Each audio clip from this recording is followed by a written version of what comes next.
Hey, you guys, I just wanted to share something with you guys that recently happened to Johnny and I, and something that God showed me about the situation that gave me a lot of peace and just hope about um, just everything in general when we come to handling situations that are not that easy in our lives. Um, we had a situation where years ago, before we were married, my husband Johnny got a loan in his name for some family members, and the agreement was that Johnny would get the loan in his name, but they would pay for it. Well, that was fine. They paid for it for years.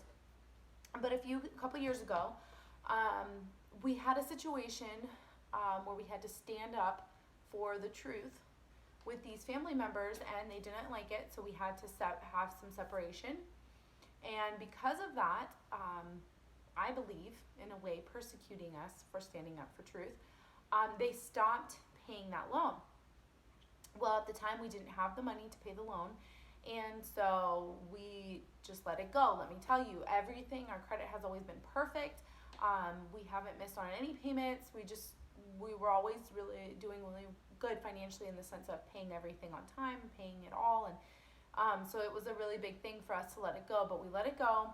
And of course, it went to court, and the judgment was on Johnny, and he had to. So when that all happened, we had this temptation to be like, where's God? A lot of times we're like, we know not to blame God, but why didn't this work out? Where was God's hand in this? Or why? Just, we ask so many questions, and so, it's good to know, and I think it is important to know what happened if we didn't get what we were believing for, or but in this instance, I know for a fact we weren't at the time truly believing in our hearts for, I don't know, debt cancellation or whatever. We just really just were like kind of passive about it. So as so we did feel peace about the fact that we knew at the time that whatever would happen from here on out, which we thought would be nothing, would be not a big deal, because it would be nothing. Well, a few days ago, we get a knock on the door, and it was a process server serving us papers from the lawyer's office, saying that they want to garnish wages.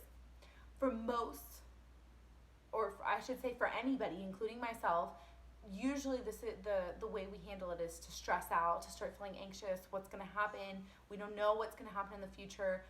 What if they garnish our wages and we don't have enough? And what if we're left with less? And all these things come through our minds. Well, when this happened, thankfully I had already been dealing with this with God about this, and he right away, first of all, it just reminded me that we have to trust him, and it's not about how we think that, he, first of all, we know in First Corinthians chapter 10 verse 13, it tells us, is it First Corinthians? It tells us, no temptation has overtaken you except such as common to man. So first of all, that's common. It's a common problem we have. It's not like we're the only ones that have dealt with it. But on top of it, it says, but God is faithful, who will not allow you to be tempted beyond what you are able, but with the temptation will also make the way of escape, that you may be able to bear it. So we know there's a way of escape. And a lot of times we know this, but we don't like the way of escape he gives us. Or, and we think that the way of escape has to be the way we've decided it has to, like what we think is right. It's like that whole thing when they say the guy that had the flooding, the floods came, and he was on top of his roof waiting for someone to save him, for God to save him. And they sent him a boat, and he didn't get on the boat because he was like, God needs to save me. They sent him in a helicopter. They sent him all these things. And that was God sending him all these things, but he only wanted it the way he wanted it. And it's exactly that, you guys, where we've made up in our minds that there's a way that this has to look. Like, for example, for us, it was, well, no, we're not supposed to pay this. This wasn't our debt to pay. We didn't use that money. But the truth is that might not always be your way of escape. And this is why we can't follow a list of things to figure out, and why we can't just we have to rely on the Holy Spirit to guide us on what it is that we're supposed to be doing and how to do it each time, each step, each thing is, even if it seems like the same situation, that it needs to be handled differently. So when I got with God about this, he started showing me, for example, today I was reading in Acts 9, and I was reading about Tabitha and how she was sick and died. And it was saying how she was a good person, and then she was sick and died, and then Peter came and he raised her from the dead. Well, I was thinking, for most people, it'd be like, oh, well, I'm a good person. I don't understand this. Shouldn't be happening to me. Instead of saying, what is my way of escape? And I'm sorry if I'm repeating myself. It's just giving you another example, but there is a way of escape. So the reason I was bringing this up was because for me, I realized that God was saying, what if your way of escape is going to be paying this debt? Do you trust me that I have it handled and that I can handle this and get you out of this with your head held high and feeling like it's not a big deal? And I really had to think about that, because usually the answer would be no. I to be honest, no. We like to control things. I like to have control. That's not having control. I wouldn't know what's going to happen or how I'm going to do it. But the truth is, he had been working in my heart already, so it was easy. I was like, yes, God, I trust you. So even if I have to, which doesn't mean that that's how it's going to go, but if I do end up having to pay this debt, can I trust him and believe that he's gonna provide for me everything I need and for this debt? I mean, in the end, even if it's not, we're the righteousness of God. And so he takes care of us. We don't have to take care of ourselves. That's the beautiful thing. We don't have to worry about these things. But we need to, instead of trying to always get out of our situations, which was what I was trying to do, we need to see the situation how God sees it.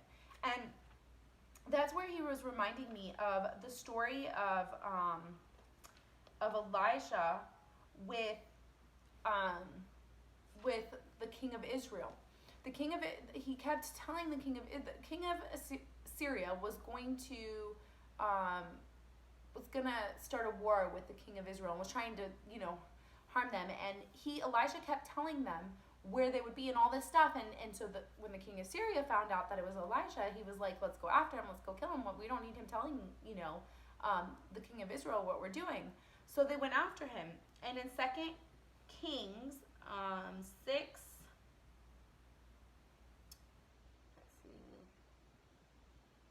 14. I'm going to start with 14. It says, therefore, this is the king of Syria. Therefore he sent horses and chariots and a great army there, and they came by night and surrounded the city where Elisha was. And when the servant of the man of God, so Elisha's servant, arose early and went out, there was an army surrounding the city with horses and chariots. And his servant said to him, alas, my master, what shall we do? So he answered, do not fear.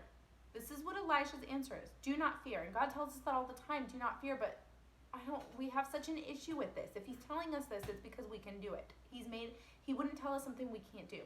So do not fear, for those who are with us are more than those who are with them. And Elisha prayed and said, Lord, I pray, open his eyes that he may see. Then the Lord opened the eyes of the young man, and he saw. And behold, the mountain was full of horses and chariots of fire all around Elisha. So this was what I'm getting at. A lot of times, this is what God reminded me of. That a lot of times, it's not about trying to find the solution, because that's the whole point. He doesn't want us finding the solution of how we're going to get out of this. It's ask me to give you eyes to see what I'm doing so that you can have peace, because you shouldn't be afraid. If you had eyes to see that, you would see that I have it handled. And man, that's so much easier said than done, but the truth is it is really easy. And then when you do, you have peace. I'm not worried. I'm not worried about what the outcome is now, because I don't have to do anything for the outcome. And the more that I just start to realize that every time I'm in a situation, I just have to ask God, show me what it is that you're doing and how you're doing it. And he will. He gives us the stuff freely, you guys. He doesn't want to withhold stuff from us. He doesn't want to not give us information. No, he wants us to rise above. But we can't do that. We're the ones that limit. We're the ones that limit the way because we start stressing out and saying, oh my gosh, what if he would have gone by what the servant said? There's an army outside. Oh my gosh, what are we going to do? And he would have said, oh, I don't know. It would have been a bad result. But instead, Elisha knew. And that's where we want to get, to a point where it's like we know that God is faithful and that he will take care of us. So I hope this just gives you some hope and that you guys can have peace about things and situations that you're facing. See you guys later.